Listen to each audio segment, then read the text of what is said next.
স্বাধীনতা সংগ্রামে বাঙালিদের ভূমিকা। মাত্র ১৮ বছর বয়সী বাংলার তরুণ ব্রিটিশদের বিরুদ্ধে বোমা হামলার জন্য গ্রেফতার হন। মৃত্যুদণ্ড ঘোষণার পর তিনি হাসিমুখে ফাঁসির মঞ্চে গিয়েছিলেন। তার সেই হাসি পুরো বাংলাকে কাঁপিয়ে দিয়েছিল। আর তিনি কেউ নন, তিনি আমাদের ক্ষুদিরাম বসু। ঈশ্বরচন্দ্র বিদ্যাসাগর, রাজা রামমোহন রায় প্রমুখ সামাজিক সংস্কার আন্দোলন শিক্ষিত সমাজ গঠনে সহায়ক হয়েছিলেন, যা পরবর্তীতে স্বাধীনতা সংগ্রামে প্রভাব ফেলে। সুরেন্দ্রনাথ বন্দ্যোপাধ্যায় জাতীয় কংগ্রেসের অন্যতম প্রতিষ্ঠাতা ছিলেন। সুভাষচন্দ্র বসু ছিলেন ভারতের স্বাধীনতা সংগ্রামের অন্যতম প্রধান নেতা, যিনি ফরওয়ার্ড ব্লক গঠন করে এবং আজাদ হিন্দ ফৌজের মাধ্যমে সহস্র সংগ্রাম চালান। প্রফুল্ল চাকি, মাস্টারদা সূর্য সেন প্রমুখ তরুণ বিপ্লবীরা ব্রিটিশদের বিরুদ্ধে সহস্র অভিযান চালিয়েছিলেন।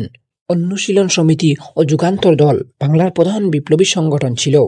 ১৯৪২ সালে ভারত ছাড়ো আন্দোলনে বাংলার ছাত্র শ্রমিকরা সক্রিয়ভাবে অংশ নেয়।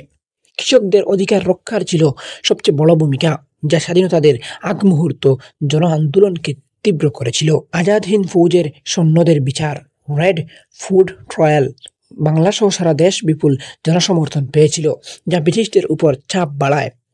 রবীন্দ্রনাথ ঠাকুর শুধু একজন কবি নন, তিনি ছিলেন জাতির পথপ্রদর্শক। তার লেখা গান জনগণ মন পরবর্তীতে ভারতের জাতীয় সঙ্গীত হয়।